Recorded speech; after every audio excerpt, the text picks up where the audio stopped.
मोर प्रिय पिलामाने आशा करी समस्ते बहुत ही भलरे थिबो। आपणकर मने थिबो सीयूईटी रो जो बीएड परीक्षा आपणकर हेबार थिला तार आगो दिन मु आपनको गोटे वीडियो बनै कहितली जे पिलामाने केवल एतकीटा खाली करिकि आसीबो रे नेगेटिव मार्किंग अछि सबु क्वेश्चन करबोनी केवल 44 टा करिकि आसीबो 44 रु 45 टा आउ करबोनी 75 टा क्वेश्चन रो परीक्षा हेतिला राइट आउ तार सबु क्वेश्चंस मध्ये मु आपनको पई एनालाइसिस करितली आपणकर मने थिबो आउ सेथिरे मध्ये मु आपनको ପ୍ରାକ୍ଟିକାଲି କରିକି କହିଥିଲି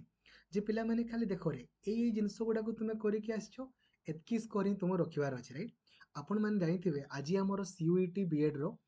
ରେଜଲ୍ଟ ପବ୍ଲିଶ ହେଲା ଠିକ୍ ଅଛି ଯୋଉଥିରେ କି ସବୁ ପିଲାଙ୍କର ପାଖାପାଖି ନିଜ ନିଜର ସ୍କୋର କାର୍ଡ଼ ଆପଣମାନେ ଚେକ୍ କରିଥିବେ ଚେକ୍ କରିନାହାନ୍ତି କରିବେ ଦେଖନ୍ତୁ ଏଇ ଭିଡ଼ିଓରେ ମୁଁ ଆପଣଙ୍କୁ ଡିଟେଲ କହିବି ଭଲସେ ଦେଖନ୍ତୁ ତ ଏଥିରେ ସବୁ କୋଡ଼ର ଟପର ପିଲା ଆପଣଙ୍କ ରହିଛନ୍ତି ଆମ BEdର କୋଡ଼ ଆପଣଙ୍କର କ'ଣ ଥିଲା BEdର କୋଡ଼ ଆମର ଥିଲା COQ P03 ଦେଖିପାରୁଛନ୍ତି ଆଉ ୟାର ଯିଏ ଟପର ନା ସେ ରଖିଛନ୍ତି 187 କେତେ କହିଲେ 187 ମାନେ ବୁଝିପାରୁଛନ୍ତି 187 ମାନେ ଆପଣଙ୍କର କେତେ ସ୍କୋର ଠିକ୍ ଅଛି କେତେ ସ୍କୋର ଜାଣିଛନ୍ତି ନା କେତେ ସେ ଠିକ୍ କରିଥିବେ 187 ଗୋଟେ ଠିକ୍ କଲେ ଆପଣଙ୍କର 4 ମାର୍କ ମାନେ ଆପଣଙ୍କର ସେ କେବଳ 46 ଟା ହିଁ ଠିକ୍ କରିକି ଆସିଛନ୍ତି ଏହା ମାନେ ନୁହେଁ ଖାଲି ସେ କେତକି କରିଥିବେ ହୁଏତ କିଛି ଆପଣଙ୍କର ଅଧିକ କରିଥିବେ ଭୁଲ ହେଇଥିବ କିନ୍ତୁ ଓଭରଅଲ୍ କହିବା ପାଇଁ ଗଲେ ଯଦି ଗୋଟେ ଛୁଆଟା ମାନେ ଖାଲି 44 ଟା ଠିକ୍ କରିଦେଇ ପାରିକି ଅଲ୍ ଇଣ୍ଡିଆରେ ଟପର ହେଇ ଆପଣ ପାରିବେ ସେଇଥିପାଇଁ କୁହେ ଯେ ପ୍ଲାନିଂ ଅନୁସାରେ ପଢ଼ରେ ପ୍ଲାନିଂ ଅନୁସାରେ ପଢ଼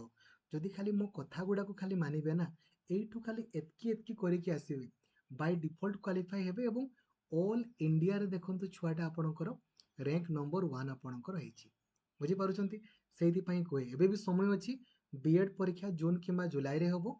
BEd ପ୍ଲାନିଂ ଅନୁସାରେ ପଢ଼ନ୍ତୁ ୟୁଟ୍ୟୁବରେ ସର୍ଚ୍ଚ କରନ୍ତୁ BEd planning video by Lakshmidhar sir ଆଜି ଆପଣଙ୍କର ସକାଳ 5ଟାରୁ 11:30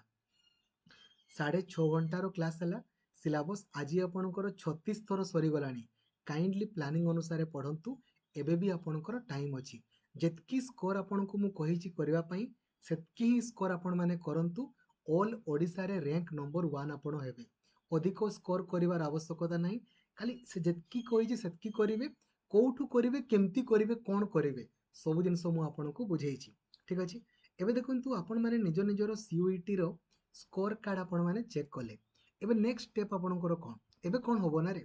ଏବେ ଆପଣଙ୍କର ଇଣ୍ଡିଭିଜୁଆଲ ଗୋଟେ ଗୋଟେ କଲେଜରେ ଆପଣଙ୍କର ନୋଟିଫିକେସନ୍ ବାହାରିବ ଝାଡ଼ଖଣ୍ଡ ପାଇଁ ଅଲଗା ଆପଣଙ୍କର କୋରାପୁଟ ପାଇଁ ଅଲଗା ଦେନ୍ ଆପଣଙ୍କର କର୍ଣ୍ଣାଟକ ପାଇଁ ଅଲଗା ହରିୟାଣା ପାଇଁ ଅଲଗା ଏମିତି ବାହାରିବ ଆପଣଙ୍କୁ ଇଣ୍ଡିଭିଜୁଆଲି ଗୋଟେ ଗୋଟେ କଲେଜକୁ ଆପ୍ଲାଏ କରିବା ପାଇଁ ପଡ଼ିବ ଇଣ୍ଡିଭିଜୁଆଲି ଏମିତି ନୁହେଁ ଯେ ସାର୍ ଅଟୋମେଟିକାଲି ସିଲେକ୍ସନ୍ ହେଇଯିବ ସେମିତି ମେ ବି ହେଇପାରେ ହେଇନପାରେ କହିହେବନି ମୁଁ ପୂର୍ବ କଥା କହୁଛି ଆପଣଙ୍କୁ ପୂର୍ବରୁ କେମିତି ହେଉଥିଲା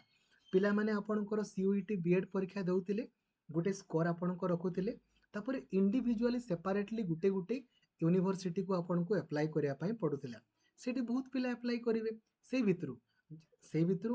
ତାଙ୍କର ଯେତିକି ସିଟ୍ ସେତିକି ହିଁ ପିଲାକୁ ରଖିବେ ଯେମିତି ଝାଡ଼ଖଣ୍ଡରେ 125ଟା ପିଲା କିମ୍ବା 175ଟା ପିଲା ସେତିକି ରଖିଲେ ହରିୟାଣାରେ 175ଟା ପିଲା ଏମିତି ଆପଣଙ୍କର ରଖିବେ କୋରାପୁଟରେ 62ଟା ପିଲା ସେମିତିକା ଆପଣଙ୍କର ହେଉଥିଲା ତ ଏବେ ବି ଆପଣଙ୍କର ପ୍ରାଇସ୍ ଏମିତି ହିଁ ହେବ ଆପଣମାନେ ଟିକେ ୱେଟ୍ କରନ୍ତୁ ଏବେ ତ ଆପଣଙ୍କର ସାଙ୍ଗେ ସାଙ୍ଗେ ହେବନି କାହିଁକି ନା +3 ଆପଣଙ୍କର ଫାଇନାଲ ଇୟର ରେଜଲ୍ଟ ଆପଣଙ୍କର ପବ୍ଲିଶ ହେଇନି ସାଙ୍ଗେ ସାଙ୍ଗେ ହେବନି ଟିକେ ୱେଟ୍ କରିବେ ଆପଣମାନେ ତାପରେ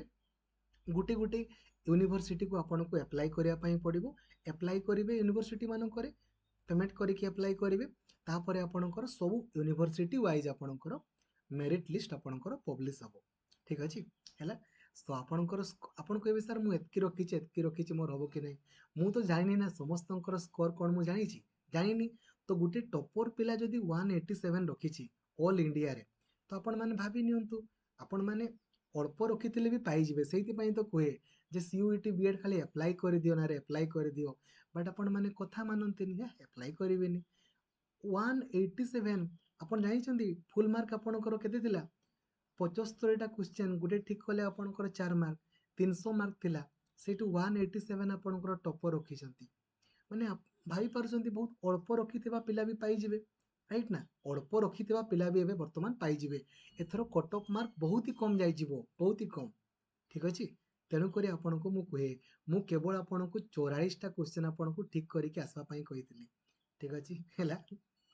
बुझी गले तो आपण मान जेतकी भी स्कोर रखिछंती आपणको कांग्रेचुलेशंस ओरी डबार किछि नै यूनिवर्सिटी वाइज आपण माने अप्लाई करिवे जो यूनिवर्सिटी रे भी आपण पाइबे पढिबे बहुत ही अल्प टंका आपणकर खर्च हो सबु सांग माननको जणै दियंतु जे या परे कोन करिया पई हबो मु कहि देली जणै दियंतु आ काइंडली जेबे बीएड 2 वर्षिकिया पई आपण प्रिपरेशन हुअंतु कथा मानन्तु जेमिति मु कहिया पई पढिया पई कहूची सेमितिका वे रे पढंतु